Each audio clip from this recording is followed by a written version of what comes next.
नमस्कार मित्रों, यह दूसरा अवसर है कि कथानक के किसी कार्यक्रम में मैं शामिल हुआ हूँ और पहली बार की तरह यह दूसरा अनुभव भी बहुत रोचक रहा, बहुत मनभावन रहा, मनसायल रहा। आज जो कहानियाँ पढ़ी गई ईसाई की परंपरा में काट करके लिखा था और ऐसे इस रूप में रखा गया। जो आज कहानियाँ पढ़ी गई उन पर बहुत अच्छी प्रतिक्रियाएँ भी आई, जिस तरह की प्रतिक्रिया जो उम्मीद थी। और फिर साधना जी ने भी अपनी बात रखी और बहुत ही बढ़िया ढंग से रखी, इसलिए कहानियों पर मैं बहुत ज़्यादा टिप्पणी नहीं करूँगा बारी बारी से। लेकिन ये जरूर कहना चाहूँगा कि चाहे छोटी रचना हो, कविता हो या पहली रचना हो या वरिष्ठ लेखकों की रचना हो, सबने बहुत ही सुंदर पाठ किया कहानियों का। जिसने भी अपनी रचना सुनाई उसने उबले नहीं दिया, ठीक से सुनने का अवसर दिया। और दूसरी चीज कि कहानी की लंबाई पर बात आई। ये ठीक है कि हम किसी चीज़ को जब कहना चाहते हैं अपने परिवेश से घटनाओं को उठाते हैं, अपने अनुभवों को उठाते हैं, तो कम से कम जो बात बार बार आई कि हमें बहुपठित भी होना चाहिए।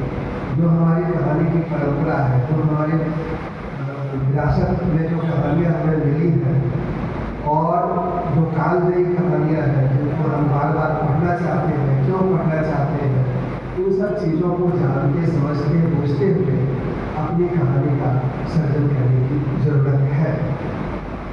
और इस दृष्टि से हमें पहला पाठक तो स्वयं होना चाहिए कि आखिर इसमें क्या कमी रह जाती है, कहाँ कुछ और विस्तार की जरूरत है, कहाँ कुछ संकोच की जरूरत है, कहाँ कुछ अपने अनुभव में किसी दूसरे के अनुभव को भी शामिल करने की जरूरत है। इस दृष्टि से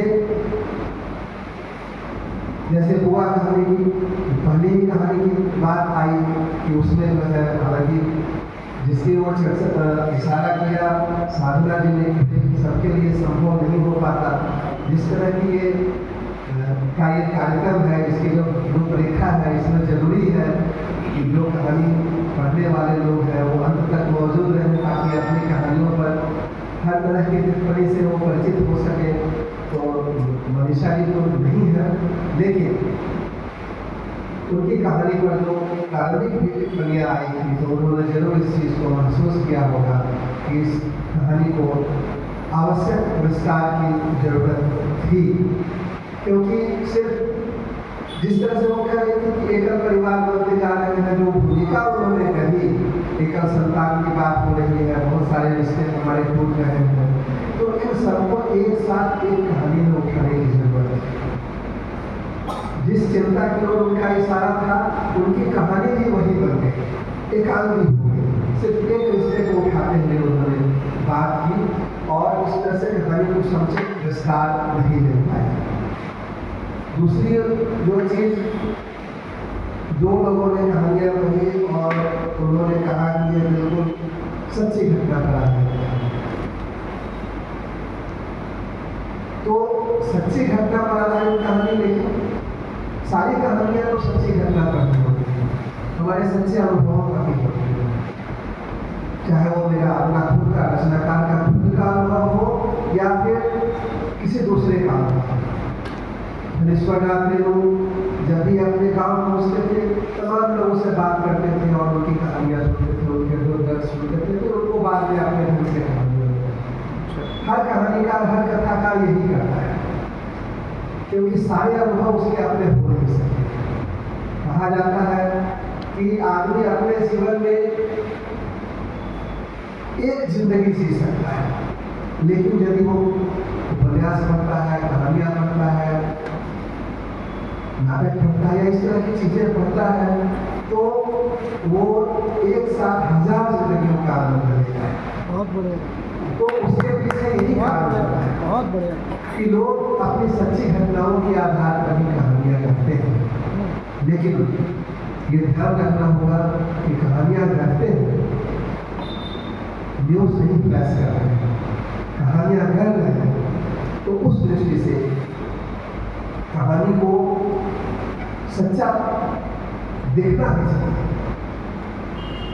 ललिता जी ने कहानी सुनाई 86 में, वो कहानी उन्होंने गढ़ी होती तो वो बिल्कुल सही कहानी, लेकिन उन्होंने वो कहानी आज गढ़ी, 86 के अनुभव पर गढ़ी, आज की परिस्थितियों को, आज के परिवेश को उसमें मिलाने की कोशिश की, लेकिन कहीं न कहीं तकनीकी कमी रह गई, जिसकी ओर हमारी प्रतिक्रिया जो आई उसमें इशारा किया गया। तो इस चीज़ को ध्यान में रखने की जरूरत है कि कहानी में कितना बिल्कुल सच्चा खरा खरा जो अनुभव है उसको रखा जाए और कितना उसमें जो है कल्पनाएं मिलाई जाए, कितना दूसरी चीज़ों को और उसमें जोड़ा है, ताकि वह उस क्लाइमेक्स पर पहुंच सके जिसका हर पाठक को इंतजार करता है। और क्लाइमेक्स पर पहुंचाने में कुछ कहानियां असफल रही, क्योंकि जब कहानी का अंत हुआ तो लगा कि अरे ऐसा कैसे अंत हो गया, या ऐसा लगा कि इसका अंत नहीं होना चाहिए था, या ऐसा लगा कि इस तरह का अंत नहीं होना चाहिए था। दूसरी बात, इन सारी जो सारी रचावट है, जो सारा गढ़ाव है कहानी को रचने का जो तरीका है लेखक का, उसमें एक तो इस चीज का भी ध्यान रखना जरूरी है। रवि पराशर जी की कहानी सुनते हैं जिसकी ओर मेरा ध्यान गया कि वो कुत्तों की अलग अलग तरह की नस्ल की बात करते हैं। सामान्य पाठक को नहीं जानता, कम से कम उस नस्ल के बारे में उसको इशारा हो आखिर वो किस तरह से दूसरे कुत्तों से भिन्न है। फिर जो पशुओं का व्यवहार है, क्या एक नस्ल का कुत्ता दूसरी नस्ल के कुत्ते से क्या ठीक उसी तरह का व्यवहार रखता है या नहीं रखता है, इस पर थोड़ा विस्तार कहानी मांग रही है कि कैसे वह कुत्ता जो है कुछ कुत्तों का दोस्त बन जाता है, कुछ कुत्तों का दुश्मन बन जाता है, क्यों बन जाता है। दूसरी बात, पाठकों की तरफ से आपत्ति आई, श्रोताओं की तरफ से आपत्ति आई, ऐसा तो हो ही नहीं सकता, ऐसा तो हो ही नहीं सकता। लेकिन ऐसी ही चीजों को एक रचनाकार पकड़ता है, जो हो नहीं सकता उसी पर तो उसका ध्यान जाता है। और मैं इससे बिल्कुल इत्तेफाक रखता हूँ कि वह जो उनके कहानी की जो पात्र है शांति, जो उसकी माता है रवि, वो अपनी रसोई में बच्चे की कुत्ते की चिकन बना सकते हैं। बिल्कुल, इससे बिल्कुल इत्तेफाक करता हूँ, इसमें कहीं कोई, हाँ हमारे मन को थोड़ा सा जो है चोट पहुँच सकती है, जो बहुत ज़्यादा शाकाहारी या फिर उस तरह के लोग हैं, वेगनवादी लोग जो हैं, उनको थोड़ा सा लग सकता है कि ऐसा करना ठीक नहीं है। एक मन पे चोट पहुँच सकती है, लेकिन उसमें सच्चाई नहीं हो सकती, इससे इनकार नहीं किया जा सकता। दूसरी बात, जो परिवेश का जो वर्णन है, परिवेश को कितना ले आया जाए अपनी कहानी में, इस पर भी ध्यान रखने की जरूरत है। कई कहानियों में लग रहा था कि परिवेश को थोड़ा सा और ढका जाता, थोड़ा सा और उसको उभारा जाता। कहीं कहीं जो बात हुई कि यहाँ एक पैरा मिशन दिखाया या इस तरह की कुछ चीज़ें लग रहा है कि मिशन है, तो उसकी तरफ ध्यान रखने की जरूरत है हम लोगों को। और यह सब केवल इस तरह के कहानी पाठ के कार्यक्रम में ही संभव है, ऐसी कोई जरूरत नहीं है।